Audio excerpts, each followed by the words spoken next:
think this film should be called Now You See Me and the Philosopher's Stone. You can't convince me these people are magicians. They are wizards. The only magic they did in this movie without CGI was when they made the plot disappear. Terrific. I think by now we know what to expect from this franchise. You got magic, you got plot twists, you got a complete disregard for the laws of physics. And I think we're okay with that in general, but I still think you have to make it not really bad. Straight off the bat, I like Andrew Santino. I don't like Andrew Santino as like a crypto bro. If you watch the trailer for this film, then the first like 10 minutes is completely pointless because you know the horsemen aren't together. So you know this is some big trick, and I immediately thought this is some hologram magic trick thing. And then the reveal, it's a hologram magic trick thing. And I think this sets a precedent for the rest of the film where you get at least half a dozen of these plot twist reveal things that you can see coming a mile away. It relies so much on these last minute reveals that you just assume that what you're seeing doesn't even matter. You can look close, you can look even closer, but the closer you think you are, the more it just starts throwing playing cards in your face. Their first attempt to steal the jewel goes wrong, and they're all blaming each other. Oh, why did you do this? Why didn't you do this? What are we going to do? Oh no. Flashback, it did work. They just tricked us, the audience, because they didn't show us what actually happened. There's literally no reason for them to pretend like it didn't work between themselves except to trick us. This isn't magic. This is disobeying one of the 10 commandments. You shall not testify falsely, that is, lie, withhold, or manipulate the truth against your neighbor. Let's not get into the you shall not steal part either. I think what the first film did well was show us the magic, make us wonder how the heck they did it, and then reveal it, like how a normal magic trick works. This film, however, doesn't show us the magic. It shows us the misdirection so that the trick can happen off screen, and then later they can show us what happened off screen. Like, look over here, look what's happening. Bam! Maybe one of the only redeeming parts of this film was Rosamund Pike's South African accent. I was really just waiting for her to start riffing off about Brais and Bulldog and Bucky's, and I think there were two things I found funny in this movie. One was the Atlas map bit, and then when that chick was dressed up as the old drunk lady and her arm started spewing out blood and whatnot. But the final plot twist reveal just felt like a copy of one of the other movies. When she took the gun from the security guard whose face we didn't see, obviously it was one of them. Obviously the gun wasn't going to work. Somehow they didn't move the elevator down, and she thought she was going down. They moved it sideways and she didn't feel that she was going sideways. And then at the point of finding out the kid was her step-brother, half-brother, it was just, I didn't feel anything.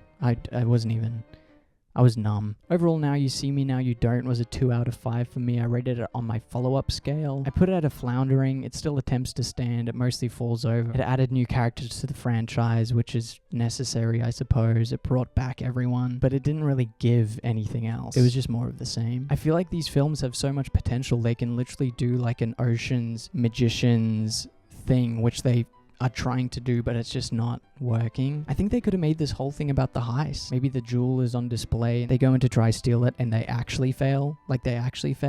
And then they have to team up all together and figure this whole thing out, and then we see them make all this plan and execute it, and it doesn't really work. And they show us what's going on, they're honest with us, but then they flip it, and we see that what we actually saw didn't really happen. I'll be there as long as the film has a horrible plot twist at the end. The rating does not reflect how much fun I had. Spectacular, give me 14 more. This is somehow even more convoluted and ridiculously stupid than the first two, and I need 100 more. I think the general consensus of this film is that you just have to turn your brain off and let it take you. And I wish it did that for me, but it just didn't. The best part, when a group of theater kids have a magic version of a rap battle in a funhouse mansion. No. That was not the best part. That was one of the worst parts. Literally, I'll give you a recap of that whole sequence. Oh, I have the gem. Ooh. Oh. Oh, it's gone. Oh, here it is. They just kept doing it. And then at some point the young girl takes the card, rips it up, throws it in the air, makes confetti just rain everywhere. Isla Fisher walks through it, spins around, and she's in a white dress. They are not magic. That is not magic. That is wizardry. Somebody called the Ministry of Magic or something. I love these movies, but this one thing had me rolling my eyes and nearly shouting at the screen in frustration. If the horsemen fell into this glass box, how didn't they hit the water pipe in the fall? Great question. Why doesn't Veronica notice the lack of G-force when she's supposed to be descending in an elevator? At the same token, not notice the elevator is moving laterally when they wheel it from the car to the stage?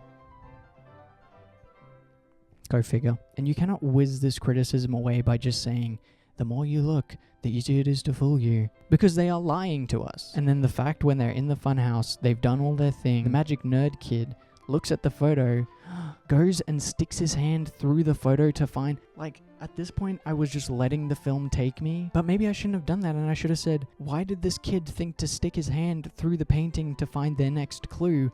Obviously, he set this thing up. But low-key Morgan Freeman was unnecessary, like he showed up to prepare the fun house, but they have to search the house for clues anyways, and then he just dies. What was the point? When they revealed that the kid set up the fun house, why did Morgan Freeman have to then go and set up the fun house? That wasn't necessary. I feel like this whole part was just to kill his character off. He's getting old. He doesn't want to be a part of this anymore. I don't understand the appeal of these movies when the magic tricks are just CGI. Wrong.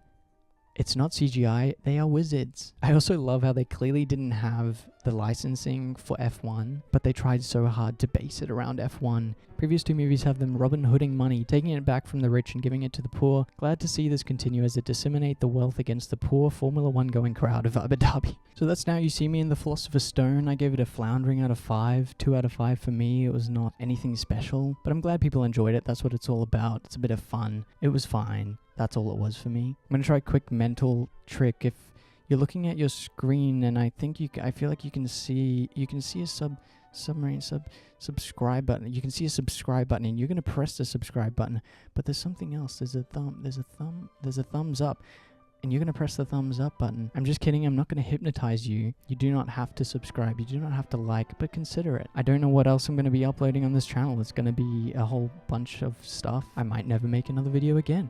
We'll see. Stick around.